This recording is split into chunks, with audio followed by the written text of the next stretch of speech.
Hello and welcome to the TactiCon 2024 panel on the revival of RTS games.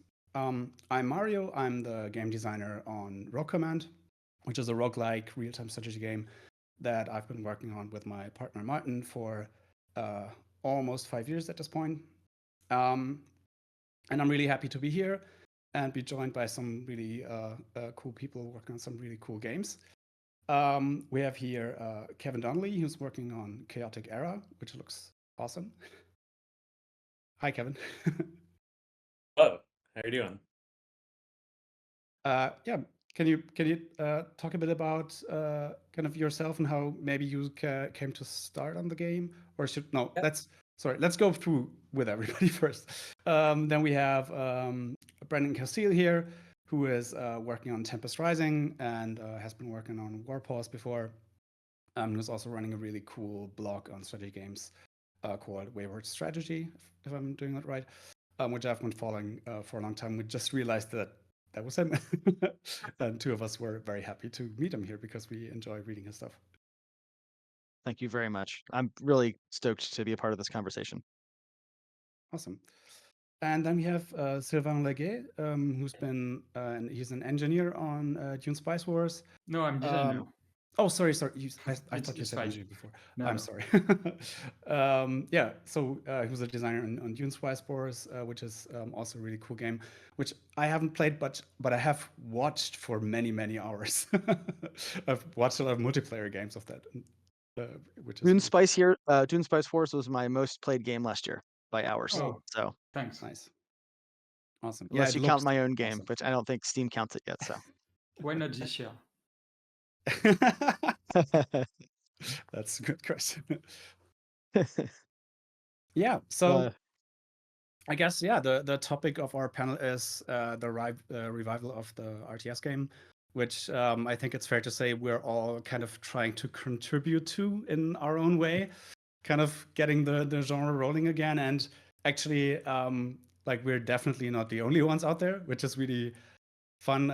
We just talked a bit about before that we all have been working on the games for a couple of years now, and I think probably when all of us started like working on the games, there basically weren't any RTS games in development around, or very very few ones.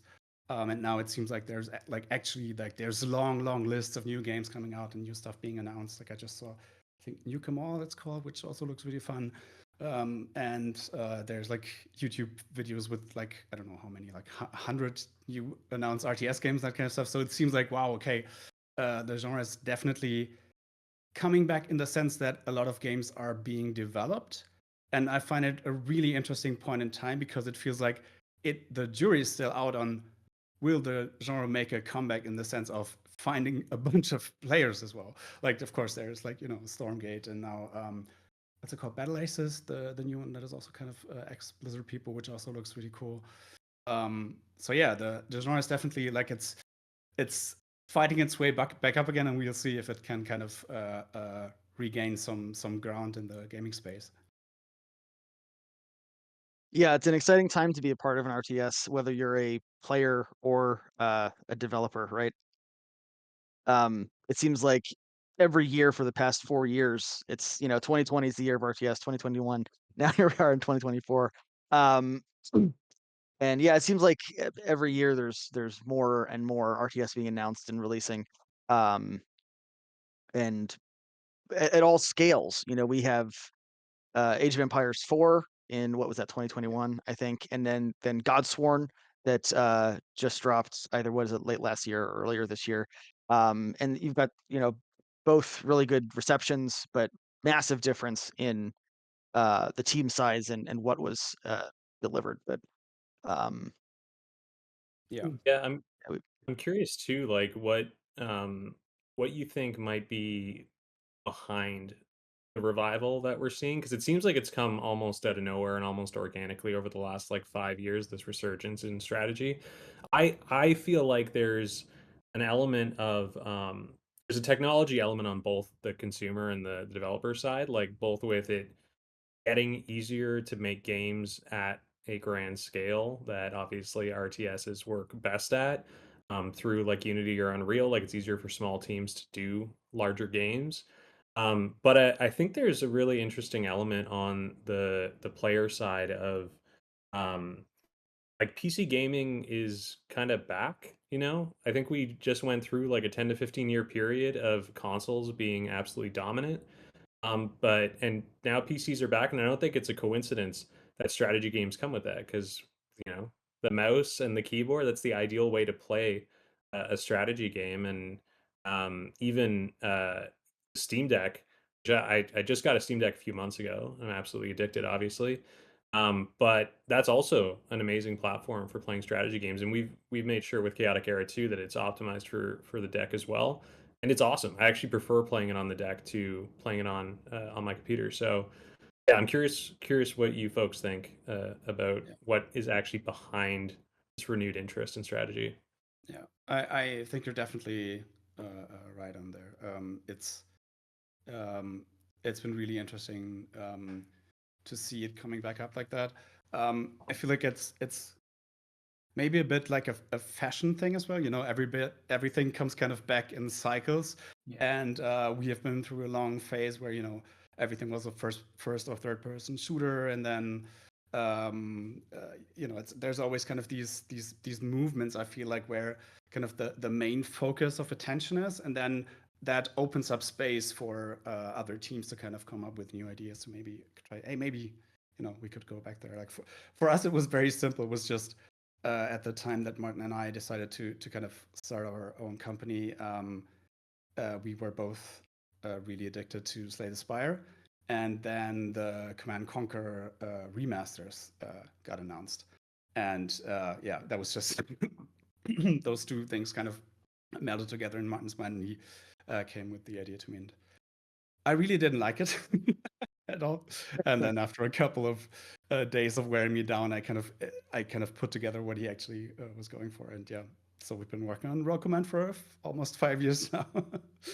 um, and yeah, I think definitely like for us, it was also the technical component is definitely a big thing, right? It's like we're working in Unity, which has seen its fair share of controversy, I guess, in the last couple of years, but and justifiably so. But it's still a really great tool, and it's so powerful. Like the way that we can kind of like it's very very like Martin very much just builds the tools that I then build the games with. Like and Unity is really amazing. Like all the things that we can kind of accomplish there with just two people, which I think like when StarCraft 2 came out, I think it was probably not imaginable that a team of two people could develop a game of that scale with the technology at the time. Or maybe I'm wrong, but that's kind of what it felt like, because when we started, like everybody was also saying, don't do RTS. Like it's way too hard. It's not doable for two people. And I think you, Kevin, you said you were also two people working on the game. So maybe you have like a shared experience there. Yeah, I think they were probably right. That it wasn't a good idea to try and build an RTS with three people. As you probably know, it's very interesting, challenging, and sometimes painful experience, but it's absolutely possible, which is the exciting part. I'm curious on that note, Sylvain, with Yeah. working at like a larger studio. Um, I'm curious how Shiro Games kind of viewed this resurgence in strategy games. Like, was this something that was a discussion of like this genre is gaining popularity, or was it more driven of like this is the right thing to do for Dune, or what were your thoughts there?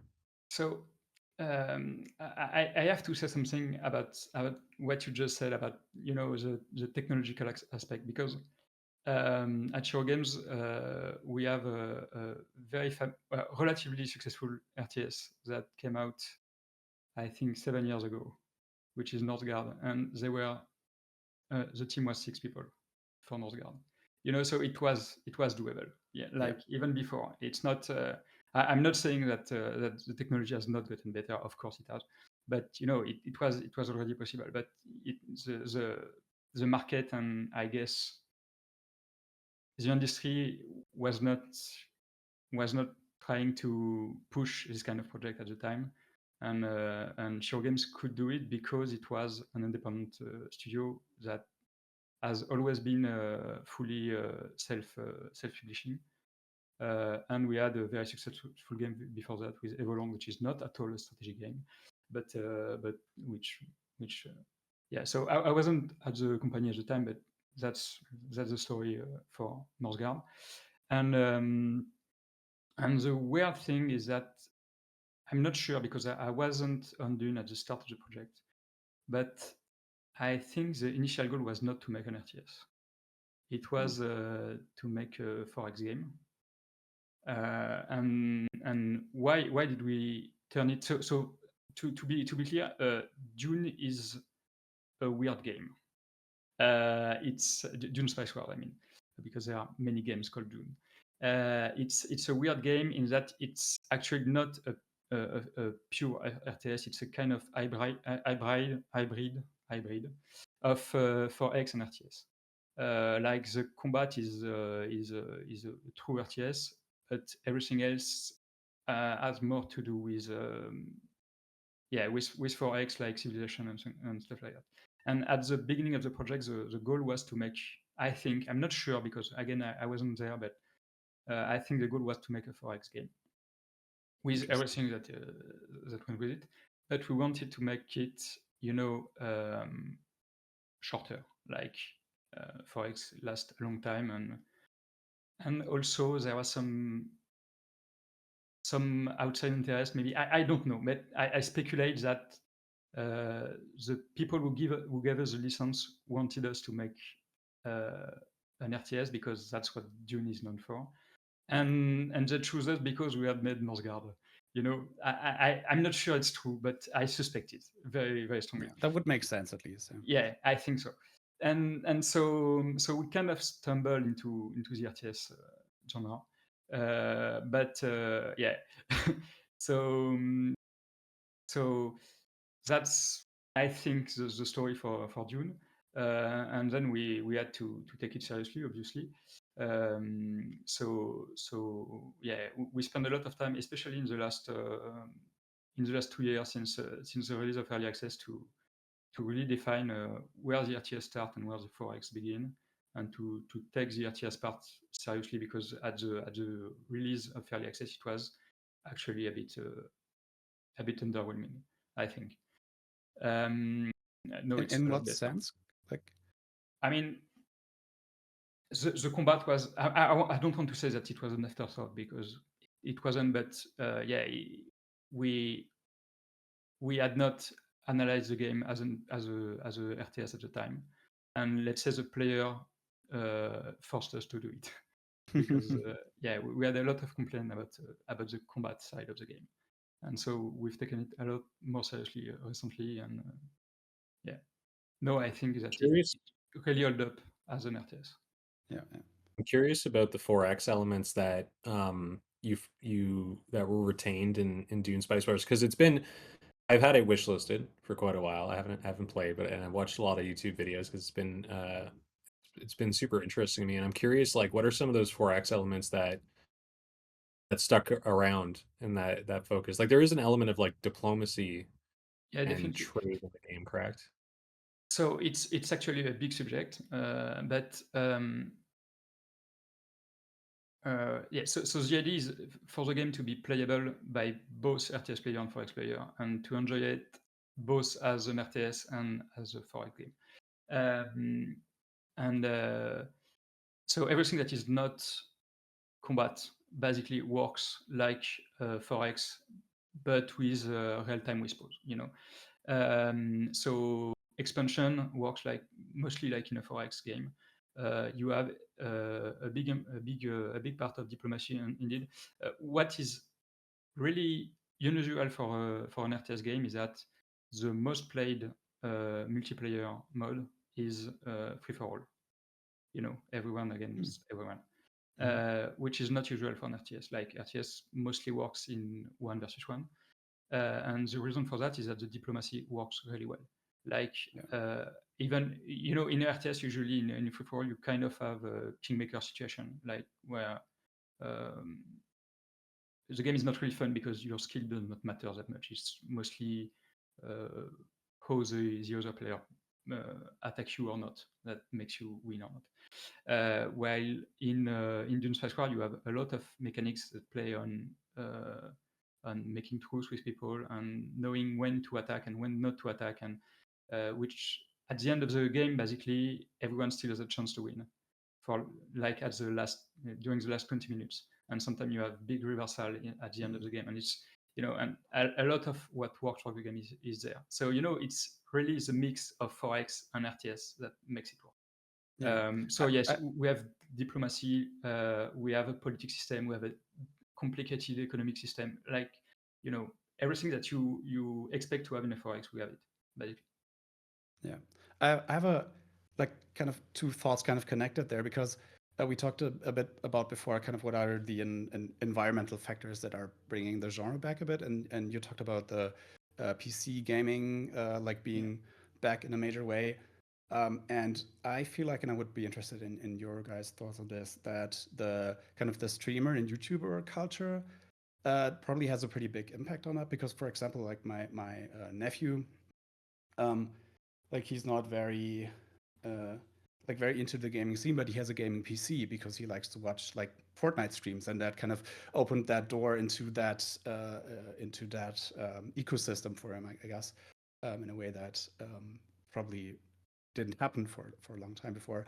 And I feel like that Dune Spice Wars, especially with the diplomacy system, hooks really nicely into that culture, because it's a really awesome game to watch like multiplayer streams, because it's really exciting, like kind of getting those the diplomacy action and kind of the last minute betrayals and reversal that you mentioned there.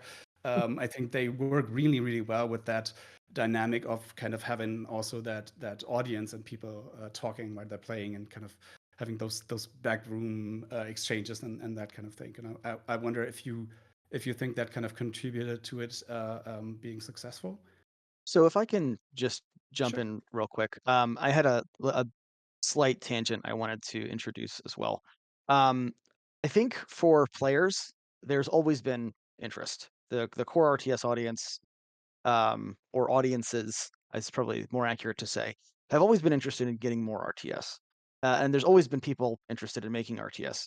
One of the things that I think we're seeing lately is an increase in studios like Shiro that are able to self-fund their own projects, or studios like King Art Games that were able to successfully use Kickstarter to fund projects, as well as publishers being willing to take risks on RTS games. We have Hooded Horse now that they kind of specialize in RTS, and Slytherin, which has traditionally been very focused on war games, has made some RTS, like the Starship Troopers game that came out not too long ago. So I think, and the Terminator Dark Fate RTS as well. Well, I guess some of those are more tactical games than RTS if we're splitting hairs. But I think that's one other thing we've seen, and I'm not entirely sure why. It could be games like Age of Empires 4 kind of paved the way and kind of proved that RTS can be a big deal again. Or I don't know, but it seems to me that there are certainly at least around kind of the 2020 2022 timeframe, there was an increase in publisher rates of acceptance of RTS projects.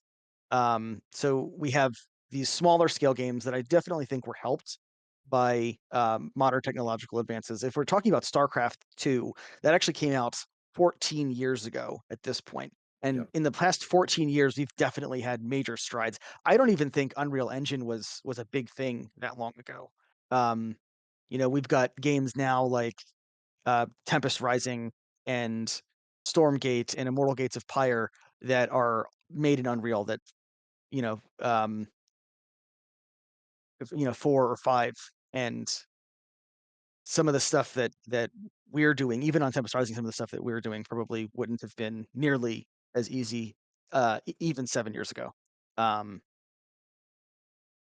just had a thought, like maybe in terms of the timeline, because I think, like, to me, it felt like StarCraft 2 was kind of so incredibly impactful into the kind of the mindset of what is RTS as a genre, and that kind of comes with a couple of things. But I think the one thing that I found really interesting is that for a long time there was this idea that every RTS had to be kind of a competitive esports level multiplayer kind of game, which I think obviously is not true, and I think most people don't want to play RTS games that way. Even like it's very interesting. I love watching that stuff, but it stresses me out personally. Like I don't like to play 1v1 StarCraft. Like it's I find it feels like a horror game to me almost.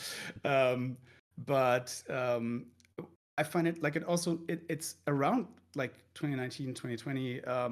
Maybe there also it kind of settled in for everyone. Blizzard is not going to make the next big RTS.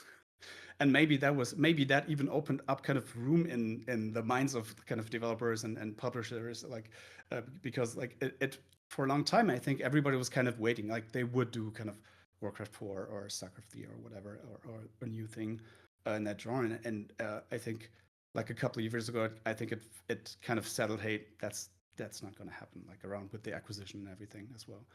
I think we can go even further than that. No game will ever be, no RTS will ever have the same kind of scene that StarCraft do. I mean, maybe it will happen. Yeah, I don't know, but the dream that it's the way it has to be is completely dead. Like it's not something that we expect anymore. Basically, I think, and you're right that it has definitely opened a lot of freedom. And to jump back on what Brandon said. Yeah, you're completely right. The publishing landscape has completely changed, and it's not just that publishers are more willing to try RTS. It's that smaller publisher exist now. Like Mhm. 10 years ago, there was no small publisher like Wooded Horse and things like that.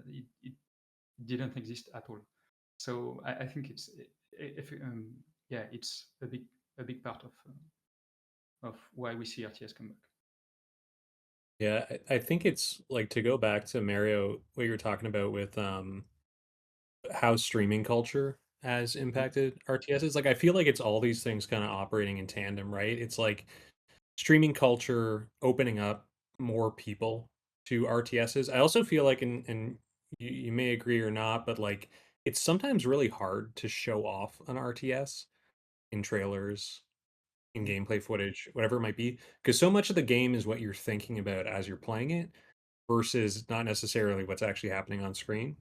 But I feel like what streaming really brings to the RTS is that player's internal dialogue, manifested through the streamer talking through what they're doing.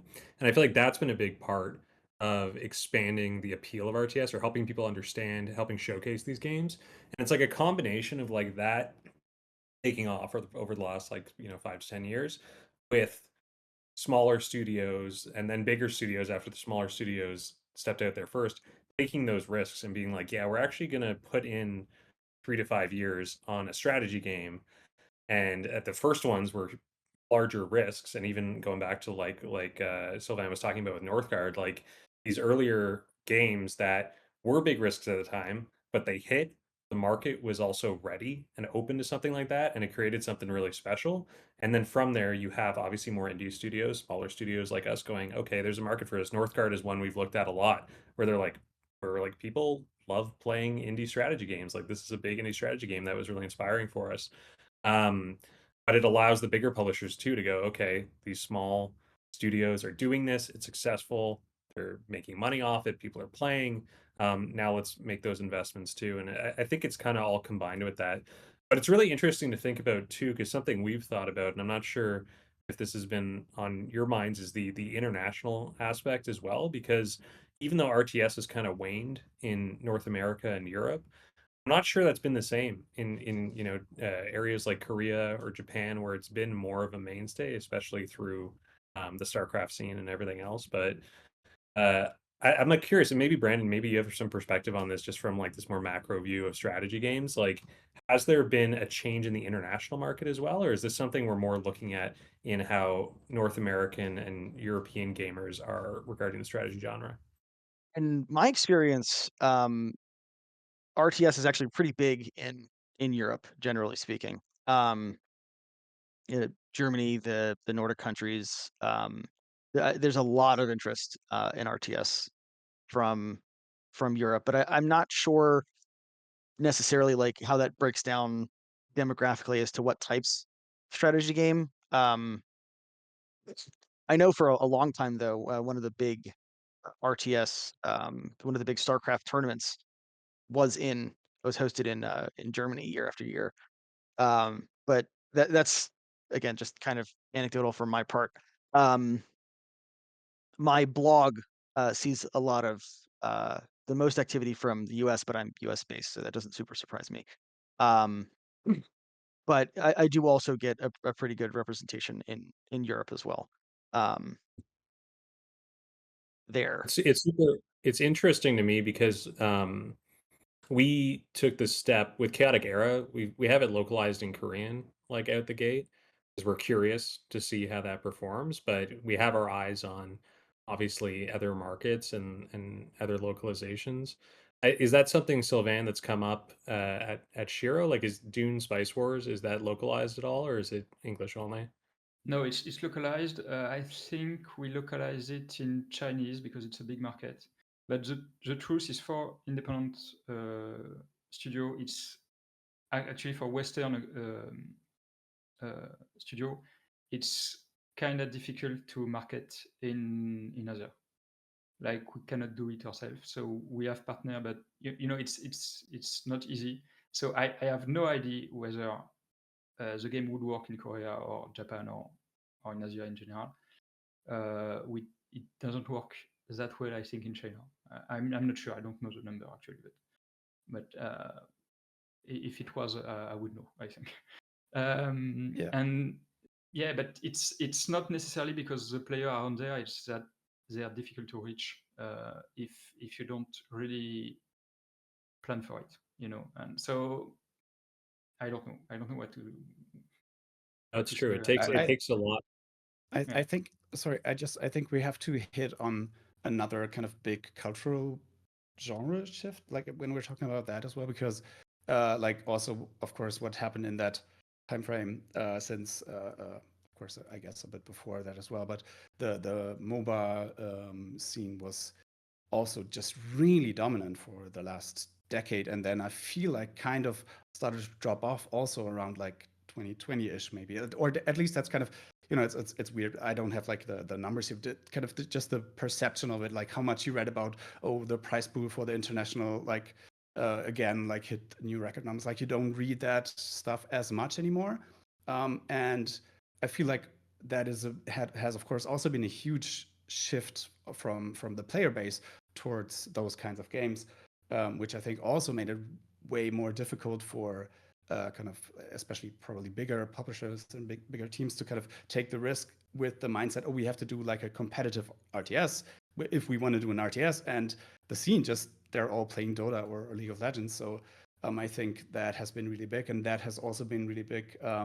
Definitely in China and Korea. So, and of course, Korea is kind of like the birthplace of competitive esports, I guess, with the StarCraft back in the day there, which I used to kind of get up at night to kind of watch the Pro League games being moderated at the time, which were really, really fun.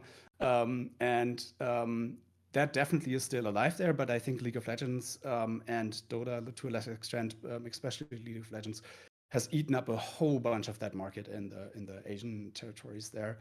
And again, then we also come back to kind of, you know, people are also just looking for new stuff. I think it's as simple as that also, like to an extent, right?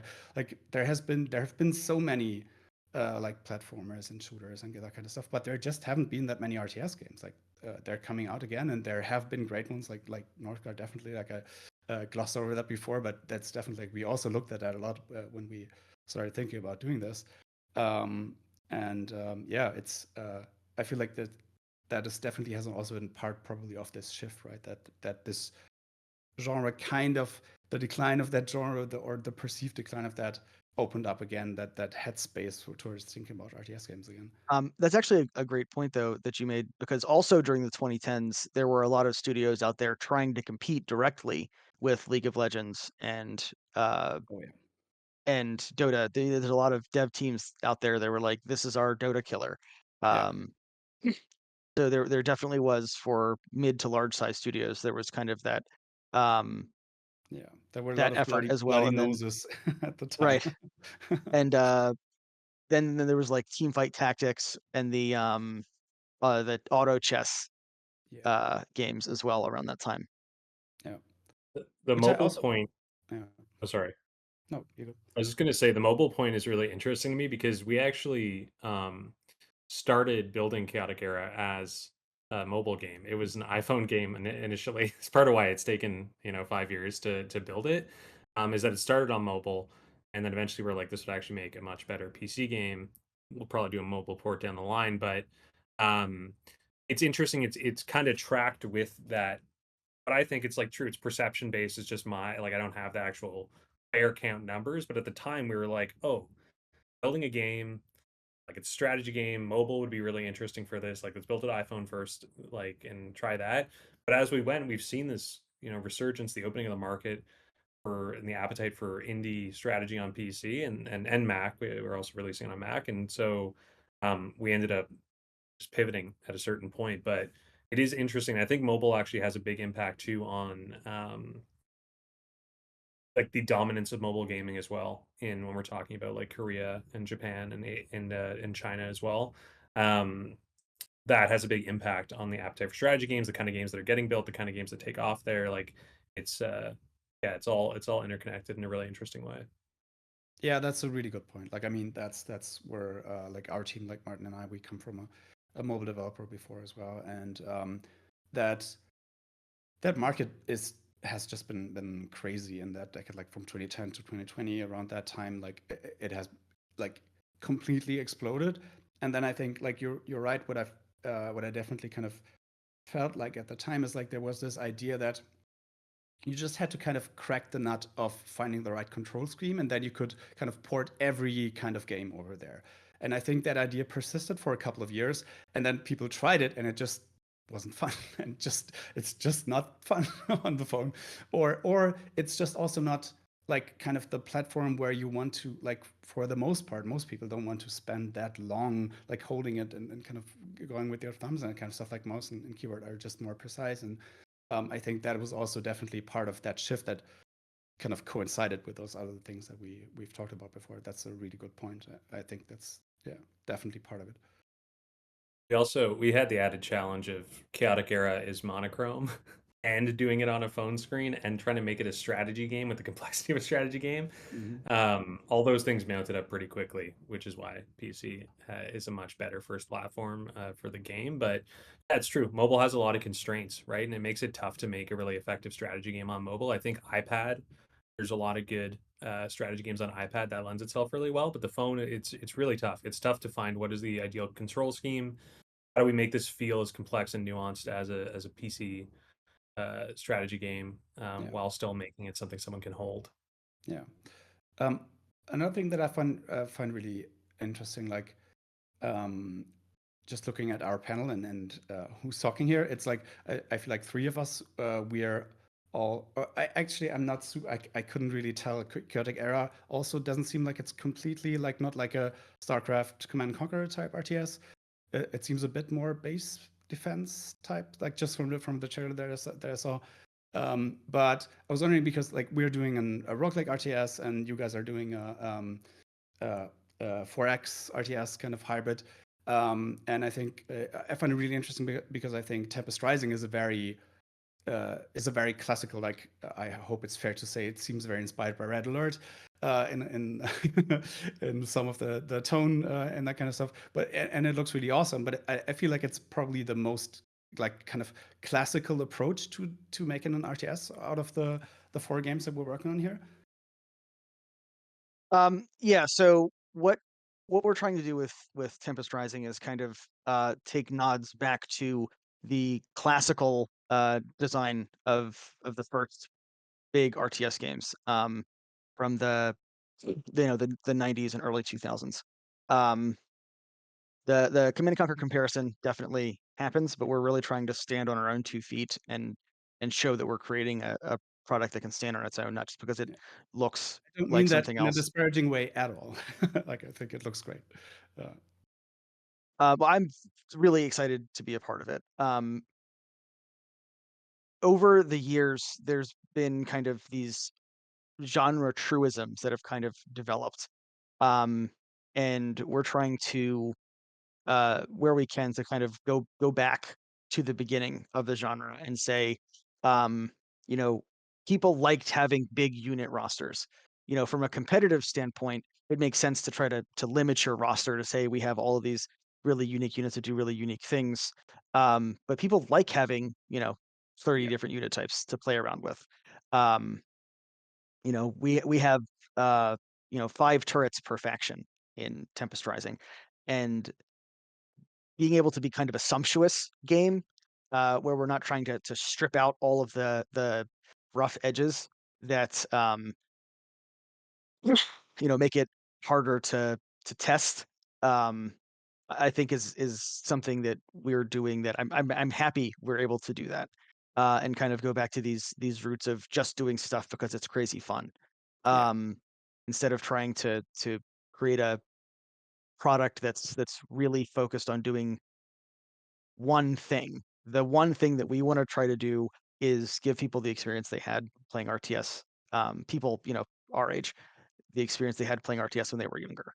Um, so that's kind of our focus, is kind of bringing back the the baseline of the genre, not going back to the basics. Like what Battle Aces is doing. That's the RTS that was announced.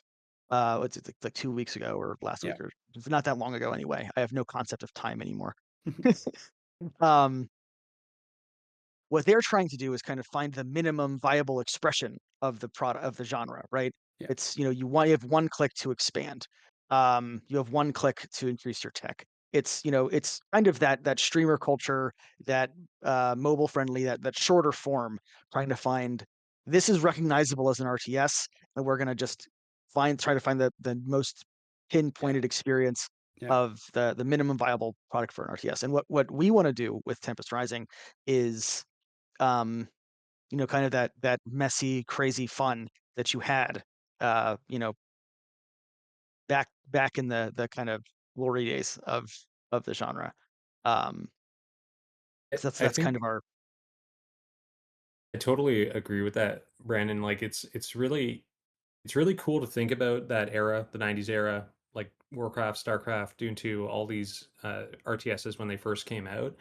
I really like liken it to kind of when your favorite band, their first album compared to all the rest of their albums, which there's rarely a band that the albums get subsequently better, because bands usually get in their own head about what made them popular and start to just kind of become this like simile of what they originally were. Whereas when you go back to that first album, it's like they were operating from a place of like naivety and rawness and authentic expression. And I think it's the same when you look at the strategy genre and you go back to the roots in the 90s. Like, it was not yet defined what a real-time strategy game was. Like, it had, you have to do resource mining like this, and you have to build units like this. And so that was something for us too on Chaotic Era that we really uh, stayed true to, is we actually tried to avoid, as we were developing, and especially in the early days, playing other RTSs as much as possible.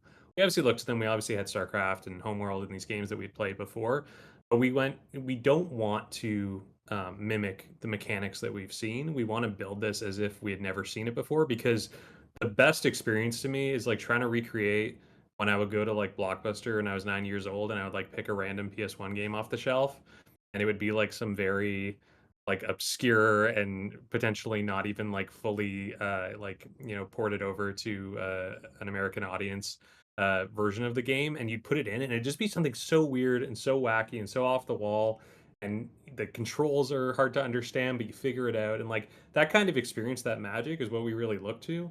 And so we tried that with Chaotic Era, and I think that it benefited us because we ended up adding a lot of mechanics that are not typical of RTSs. And this is even like Mario, you're talking about, like with a roguelike RTS, or Sylvain with doing like this 4X RTS hybrid. Like, it's going back to that mindset of like, none of this has to be set in stone. None of this is paint by numbers.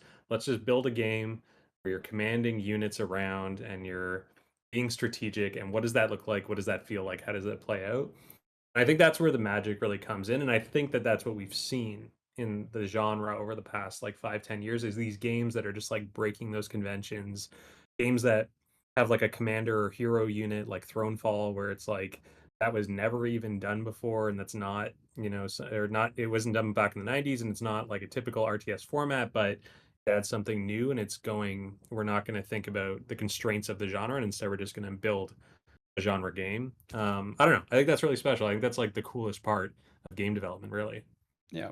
I find it really interesting, Brandon, what you were talking about, because that echoes a lot of kind of our sentiment and our philosophy behind Rogue Command as well. It's kind of I don't know if it's the right word, but kind of a maximalist approach to design, right? It's just the narrowing it down is up to the player. Like if they want to, like in our game, you kind of after every level you get like the typical choose between 3 options kind of thing, and you get a new building that allows you either to construct a new factory or turrets or whatever, a super weapon and that kind of stuff. And if you want, and if you get lucky or have the right rerolls, then you can try to build a deck with just some marines and super weapons in the back that you then maybe find a way to charge up more often, or something like that. And I find that also really, like, it's really fun because it's a very maybe a very friendly first kind of build your first game experience as well, because it's very free, right? It's just the and also the roguelike kind of component of it, like it's expected. It's okay if sometimes, like if you get a build that is messed up, then okay, you try again. That's kind of part of the formula. I think it's a really fun and like watching people play the game has been like insanely fun. Like in our Discord, just watching people play who got access to the full version via the playtest. Like some of them have played for like I don't know 60, 70 hours. And then we went kind of through the overview where you get all the different cards and, oh, I haven't seen that yet. Oh, if you combine this with that, it would be so awesome. And it's like this feeling of kind of discovering that new stuff. Like, the first time you got to build an Ultralisk back in the day, like that was so cool. Like getting those, I just want some new stuff. Like it's just, there's a very base level satisfaction to that. And I think that is something that is something that I find very interesting, that you also kind of have some similar ideas around Tempest Rising, like kind of going away from that, stripping it down. You only need one unit to protect against air at that point of the game, and then when you go to the second expansion at minute 13.5, then again you can think about like adding maybe that second one here if you have made the right decisions before. And I love that stuff as kind of when I watch competitive esports games. Like I definitely enjoy that, but it's way out of my league in terms of skill. And it's just, I just want to build some cool units, throw them at the enemy, and see cool explosions, and then kind of learn via iteration. And I think that is very cool, because like in our game, there's also these 2 levels of learning, I guess, which is also the case with the 4X layer that you have in Dune Spice Wars, right? There's different learning curves that progress at different velocities at certain points in time, and that way kind of you can get better. Oh, you just realize, oh, if I micro units this way, then this type of enemy becomes a lot easier. But also, oh, if I choose this combination of units, it also makes it a lot easier. And then kind of in the harder difficulties, you kind of hopefully have stacked these different types of learning together. And yeah, speaking of making trailers being difficult kind of to convey why the game is cool, that takes a long time to explain. But if you watch a streamer like or a YouTuber play the game, like I think that comes across way more easily, right? Like if they shared thoughts about why they're building this unit now, what the commentators would do in a competitive game, then you have this added layer of understanding of, oh, that's why this is interesting, that what's happening there, and oh, cool, I saw there would have been a different path to take earlier that I'm gonna try in when I play the game. So yeah, it's that unpredictability. I think it's core to strategy. I think it's like what makes it fun. I still think back, and it's just continuing to get nostalgic here. Like I think back to the first time I played an RTS game, like a multiplayer match. It was Warcraft 2, Battle.net, and I was like, I don't even know what the hell this is. Like, all right, let's see if I can get online here and play against someone. And playing against another human player in a strategy match after you'd been grinding against bots and their patterns are starting to get predictable. It's just so magical, right? And I think that that's like the core. I mean, our game is literally called Chaotic Era. It's like the chaos is a big part of the game. We love inserting chaos, and we frequently through development would be like, how can we make this like more unpredictable and more chaotic for the player as they're going through this? But that's what I don't know. That's what I love with strategy, because it's all about, it's not a set in stone progression. You're not playing a story driven, shoot on rails kind of game. You're playing a game where things are going to change. Sylvain, you even mentioned like last minute truces and turns of fate that just flip the game on its head. Or even think about games like SimCity 2000, which maybe isn't traditionally an RTS, but was a real-time strategy game. Like, suddenly a giant lizard is stomping all over your city, or you get hit by a tornado and you have to like figure stuff out at that moment. Yeah. Those are like some of my favorite memories of playing strategy games. Can you maybe like give like maybe one or two examples, like how you use that chaos and unpredictability in Chaotic Era? Yeah, so like a big thing in Chaotic Era that I think we do not necessarily differently, but in a different way, I guess, than other games, is the energy management system. So with Chaotic Era, the whole notion, the game is you're taking command of a crash landed crew on an alien planet, and they're being attacked by aliens instantly, right? Like the idea there is, because you crash landed, energy is super scarce. So resource management is really core to the game, but there aren't enough resources to do everything. And so a big one of the unique features we have is this feature called siphoning, which is being able to transfer energy between units. So instead of having just one big wallet, each unit individually has energy, and like your little trucks will run out of energy just by driving. And so you're constantly like pushing energy from your trucks to your turrets to your factories to whatever you need at that moment to be able to like do the action you need. And so that was like a really intentional design to create that level of chaos, because how the game actually ends up playing out is you are constantly shifting energy around and taking all these like small actions to keep everything juggled and in a fine balance. But you might accidentally take an action a few seconds too late, or you don't have enough energy, or you miscalculated, and suddenly the whole game flips on its head because you're getting overrun, by the alien horde or whatever it might be. But that's a lot of the unpredictability we tried to like foster in the game. And a similar thing, Mario, you were talking about this, is just building a lot of like meta systems and economies, not like in a super complex way, but just all these like competing progression systems that can create much different outcomes depending on what the player chooses to invest in. If they're, we even have it so that the amount of different resources you discover on a planet has an impact on your buffs and nerfs as you're going through the game as well. So just like trying to create as many interacting systems that can create this kind of unpredictability, and then also forcing the player to be constrained and a little stressed and panicked at all times. Like that was a big focus for us, and we think it's what makes the game super fun, is you just are constantly in this like, oh man, what do I do next, like paranoia state as you're playing. Yeah. But yeah. Yeah, I think that's really interesting, because that is kind of, I feel it feels very differently to me having that stress in a single player experience versus playing against another human, especially if they're then being toxic after you lost or something like that. Like it can be very, very stressful, like having that added layer.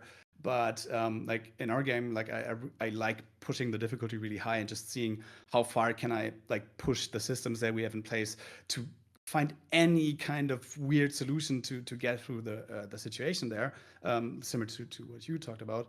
And in that situation, I find it really enjoyable. Like that is the most fun that I'm having with our own game. Is like when it's hard as balls and I'm really like I'm just over my skill level basically, and I'm just trying to find footing here and kind of trying to come up with some way to control the situation there. And I also think that is very like enabling that is kind of again similar to how it felt learning playing RTS games in the first place, right? Because in the beginning, like you had to get used to, oh crap, I have to build supply depots. I'm supply locked again. I have to think about all these different kind of moving things.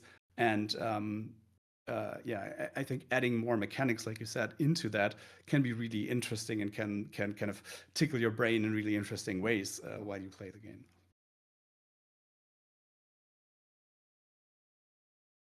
Yeah, it's funny. So one thing I I've looked at as a student of RTS design is the sorts of challenge that different players, different categories of player are interested in. Um, and I think one big thing with single player game modes is you're choosing how hard it is, right? You can Mhm. choose to make it really, really hard, and you can choose to make it really easy if you want to. And I think that element of choice, going in saying, I want a challenge, I want this to be something maybe I can't win, is different from going into multiplayer. Because you're just choosing that you're in multiplayer, you're choosing a random experience. You could be fighting against someone that's terrible and you're going to stomp them. You could be fighting against someone that's going to just, wipe you off the map before you're set up. Um, in single player, if you're choosing that, or in a skirmish, you're adding the hard AI or the very Yeah. hard AI or the insane AI. You're doing that. I think that's a big difference in single player, and also with campaigns specifically. You usually have some sort of like pre-set up base or partially pre-set up base. So if you lose some stuff, technically you didn't build it; it was just there. Um, and if you have a big base and you're watching it get picked away at the edges, and you're kind of struggling to hold off these waves of enemies, at the least you have stuff to lose. One of the frustrating things about being rushed in an RTS, of course, is first off you're not ready. You're like, oh, I've got two guys out, and here they are with an army of 15 guys attacking me. What am I going to do? It feels bad. Um, but that same situation that happens in a single player scenario, maybe you already have walls or turrets or something set up, and you're losing them, and you're trying to see how much you can preserve. It feels very different than I'm just building my third refinery and here comes a bunch of guys to come wreck my day. Um, so the functionally, what looks like the same challenge feels very different whether you've chosen it, um, and how you've set up your entrance into the system.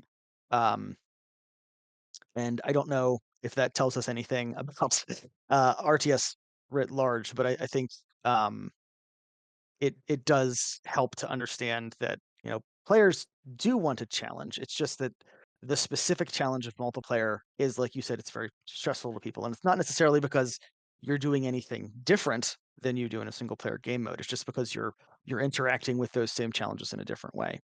Yeah, Um, that's a really good point. Losing in multiplayer is not as fun as in single No, player, like yeah, basically. and I feel like the fog of war in a multiplayer game feels very real. Like it's very, this experience of I don't know what's going on, and I kind of, trying to find out what's happening there is of course it's really awesome, but it's also very very stressful. And I think you hit a really good point there. It's very different. Like if you chose that, like if you, like you said, like you fill up the skirmish match with as many difficult bots as you can, like that is a very different choice. Like, or in our game, if you go to the harder ascension levels, like that is a conscious choice of picking that level of difficulty. That's a really definitely a really good point. But yeah, I find it really interesting, like what you talked about before, is that kind of that we kind of share this perception that there were some elements maybe missing in kind of the thought process around RTS design, or at least like not missing that every game needs to have these kind of more chaotic elements, or more choice, like that kind of stuff that we talked about. But it's I feel like it's really nice to see that seemingly we're kind of in agreement that it's a really cool component of that, though. It's a really cool component of that genre, like having that element of discovering new units, new buildings, and coming up with new strategies, and then maybe throwing in some chaos to then make you adapt with the tools that you have at hand. yeah, I do think there's also a big difference between adapting and a build order. A lot of RTS like Age of Empires or StarCraft, the first several minutes of the game are pretty carefully mapped out to get you to a certain point in a certain amount of time. And if there's a class of player that loves doing that, those optimization puzzles. But I think a lot of people that come into an RTS, it's a journey. They like building structures. They like setting things up. And then once they're set up, you can throw all the stuff at them that you want, and they love adapting to it. They love saying, "Okay, well, and I have this new challenge. I have these tools. How do I meet this challenge?"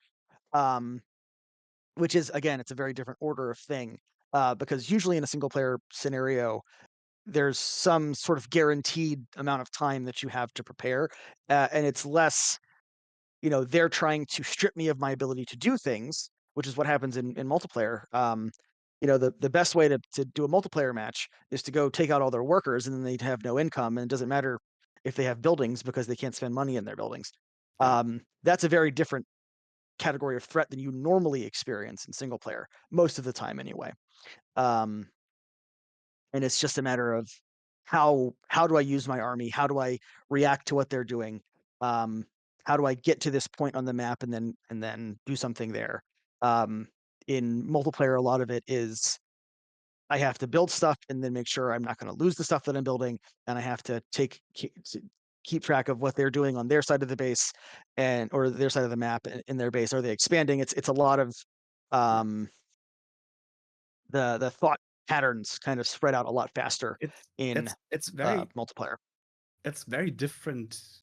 Like it's a very different type of game, I think, in a very real sense. Like a good RTS multiplayer is a very different game in a lot of ways, I think, to a good single player RTS. Because like if I design, like I could design our game in a way where the enemy just in the beginning tries to come into your base and kill off all your early workers and hinder your production or whatever. That would be a horrible experience. Like it would be no fun at all. I think there's also like a different, like what you talked about before, like having that happen to you in a multiplayer game feels horrible, like getting all your workers killed off in the beginning, but it also is okay because you could have done that as well, right? So that there's this balance there. And I think there's another thing that you can do in a single player game, which took me a long time to kind of actually realize that distinction is kind of the like the real threat and the perceived threat, which is kind of just stuff happening all the time. The enemy is just active on the map and there's kind of little squads moving everywhere. That kind of gives you the feeling of, oh, I need to be careful. And in a sense you must be, but if it's one of those little patrols marching into your base, you're not going to lose right away, probably. But it definitely gives you that feeling of, okay, there's stuff going on. I need to be careful. I need to scout. I need to send some guys along when I try to expand. That again is very, very different. I think like that wouldn't work in a single player game. Like you couldn't have those kind of purposefully throwaway waves of enemies basically that don't really have a function except kind of, hey, look, you can shoot some stuff again for a while until you prepare for your actual big attack here. If you don't mind me changing topics Sure. slightly, something that's become a big uh, point of conversation in RTS communities lately is changing the formula of RTS. There's a lot of interest out there, I think, from some developers to say RTS has kind of a core audience that there's kind of a bounded size or there's a perception anyway. There's this bounded size to the RTS audience that your average player is stressed out or doesn't understand the controls, and we're going to try to change the formula of RTS to make it more approachable.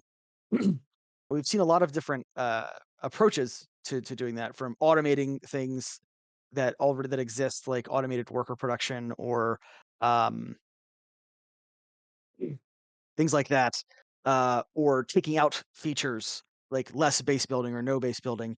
And one of the things that's interesting from the development end is trying to square the circle of,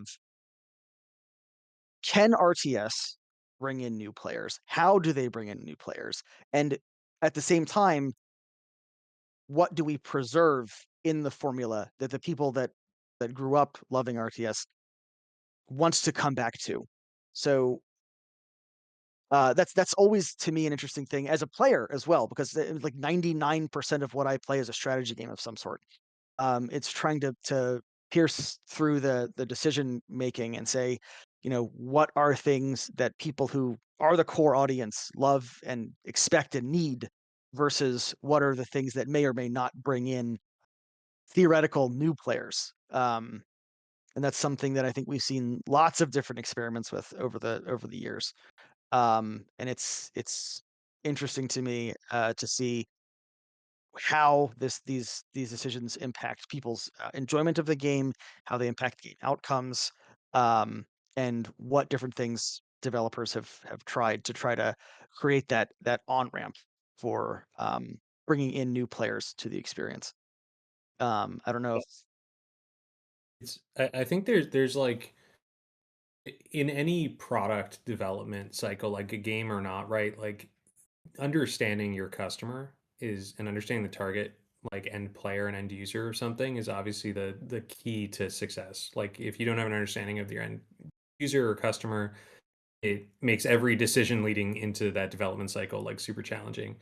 And when you think about games are even harder than a lot of other media and art forms because they take so long to build and are so complex.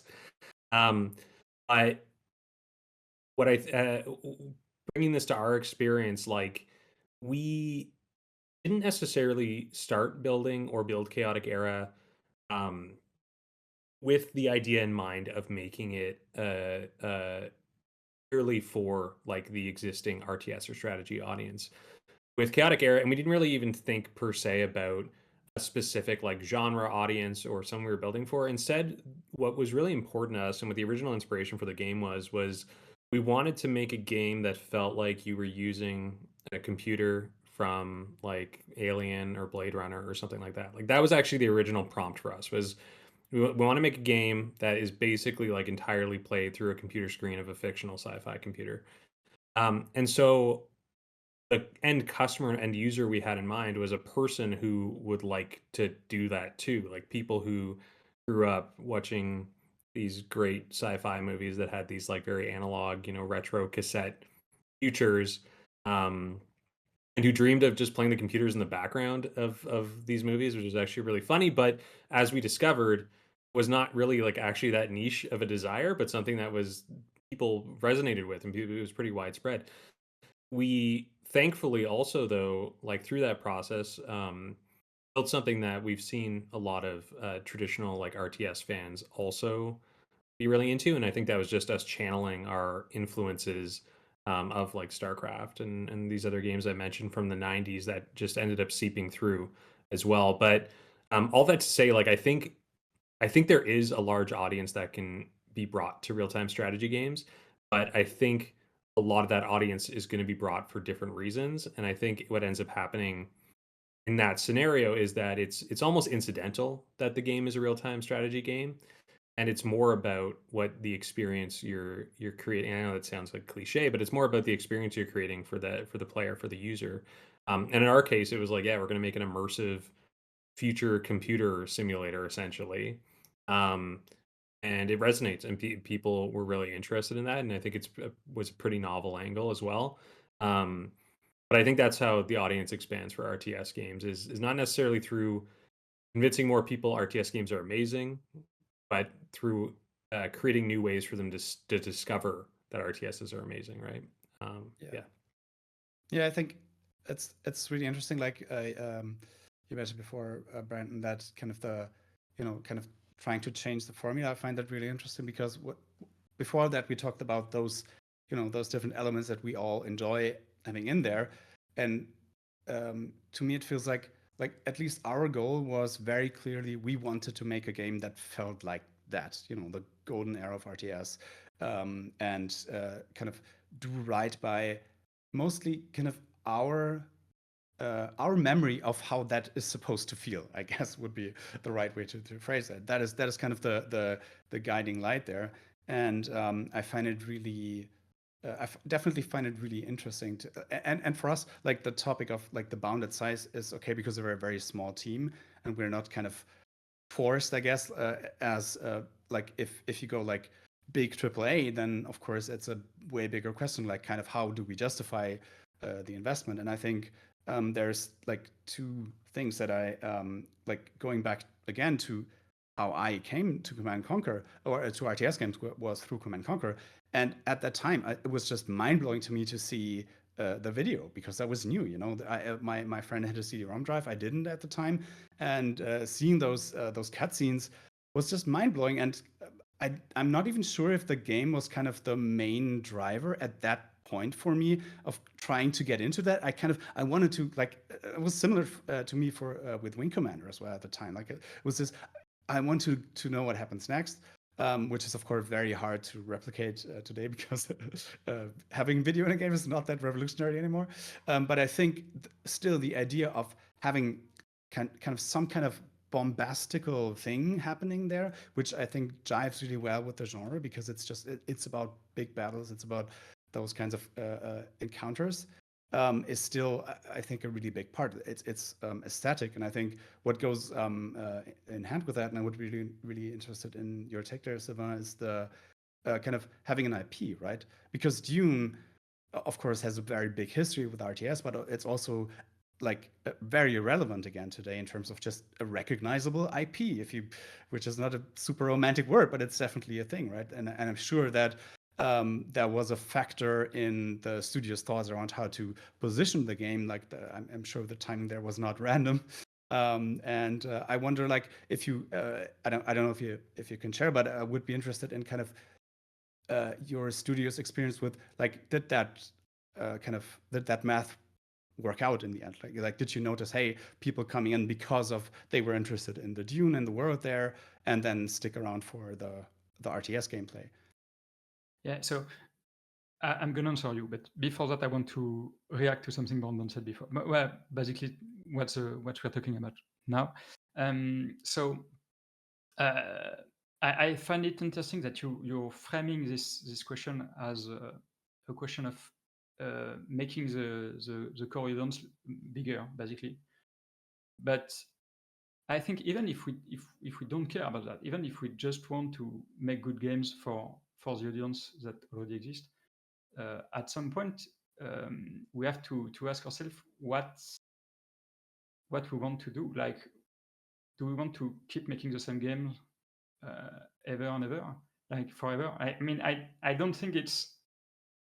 I want to make something that has not existed before. Like, it's not interesting to remake something that already exists, you know. And so I think the point of finding what we want to keep and what we want to kind of break in the formula is not just a question of making it bigger. It's also a question of just making it different, you know, like finding something that really work for us as developer, you know. I think it's like, of course, the question of finding people to play your game is important too, but I think the question is also what you can bring that makes your game something more than what already exists. Okay, so back to your question about the Dune IP. Yeah, so of course it's really cool to have a big IP. So there's definitely a lot of people coming for the IP, like for Dune. And what's interesting about Dune is that it's a very complicated IP, because I mean, probably not more than Star Wars or something like that, but you know, because especially if you're making an RTS game, because people comes with a lot of expectation from plenty of different point of view. Like, people come because there's they have kind of read like the book. Yeah, exactly. And they like the There's books. many different layers of nostalgia that you have to do right by, or people are disappointed, probably, right? You have to. And so books we and have movies. also a lot of people that are disappointed in us, but that's life. But yeah, it's actually really cool to have an IP. I don't remember the exact question you asked, actually. No, but you could notice that, like that was the question, like you said, that a lot of people were coming because of that, and that was kind of the question, because that connected into what Brandon said before. especially at the beginning, like when we released from early access. Yeah, a lot of people come because it was June and they were excited for it, and a lot of that were like I said before, people like it was not so much an RTS game at the start. Like it was already an hybrid, but it was the RTS part was a bit underdeveloped, and so people who come because they like Dune 2 were really not happy with it. So we try to make it better. I think we succeed. I think it's no like I said, relatively good RTS, but and it's difficult because people come with this expectation and we cannot control it. Like it's what they want. It's not what we wanted to do, and so there is a kind of clash between the two. But at the same time, it makes people talk about the game. So that's also good in itself, you know. Yeah. And that's, I mean, ultimately, like with any art, the best stuff is the stuff that people didn't expect. And even if you just look back, I know I already made a music analogy here, but if you just look back at like most popular artists of the last 100 years or whatever, the biggest artists in the world are never the ones that are the same as the one before. It's always something different. It's always something unexpected. It's never what you would imagine a big pop star is going to be. And I think it applies to games too, right? It's not about, and I think Sylvain, you were saying this before, it's like the beauty of games is not just making the same game over and over again. And I always, laugh at some of the asset flip, especially mobile games that are out there that are clearly just ripping off some other game. And it's like that's, fine that someone wants to make money that way, but or maybe it's not fine at all, but like the real fun for the player and for the developer is in doing something unique, special, unexpected, and seeing how the audience reacts to that, for better or worse. So like that's just so key to game development as an art form, in my opinion. And also on the other side, we also have people who just like Dune, like the books, and they come to a game and they say, "Wow, it's incredible! I can see everything that is in the book. It's so faithful, and I mean, it's nice. It's nice awesome. to hear that too." And so people come from all kind of point in their life, so an IP is complicated, but it brings people for sure. I think I don't know, Brandon, like how you experienced that at the time, but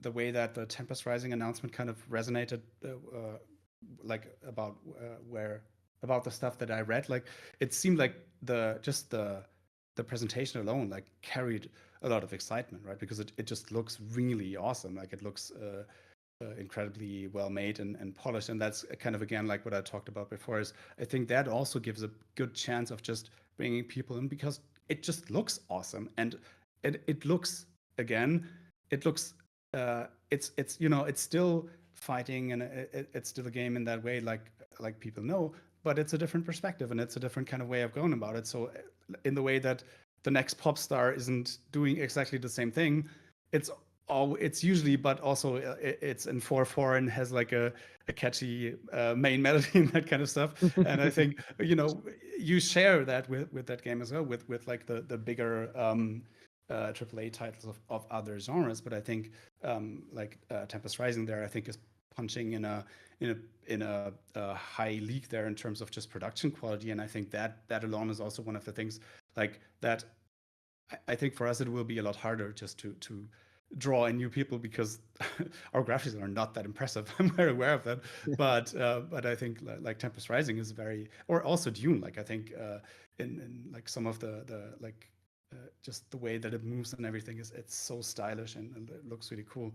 I don't know, like Chaotic Era I think is also super stylish, but it has a bit more of an indie sensibility, I think, in terms of like if you get like the Tempest Rising, I can see at the kind of the Game Awards stage where I guess probably, I don't know, I don't want to put you down there, but it feels like Rockman and maybe Chaotic Era are kind of a different aesthetic basically. We'll see. We'll see. Chaotic Era could be up there, game of the year. We'll see next year. Fingers crossed. But no, it's totally true. It's like, yeah, it's impressive with Tempest Rising especially. It is really impressive that it feels the game is absolutely like punching above its weight and competing with that audience. And I think in a lot of ways that's like you're only going to have a great level of success if you are aiming at the actual other games that are going to be vying for the attention of your player. You can't just imagine that any players out there only playing indie games, or even, I mean, a lot of players do, but only playing AAA games. Like, you will be competing for attention and competing in a library with these big games regardless. And so in ways like, yeah, you have to aim for that audience too, is what you're trying to compete with, whether within the constraints that are possible. And that means sometimes making trade-offs on graphic investments or scale or scope or whatever that might be. But the product you deliver, you want it to be at that same level of enjoyment at the very least. I am constantly in awe of our art team and our sound team. Like what they've have the quality they've been able to reach is just mind blowing. Every time they release something internally, I'm like, ha ha ha. Just Yeah. get giddy every time they send some new piece of art our way. It's really exciting being able to work with such talented people. And it's just like, from our team, I'm not particularly technical.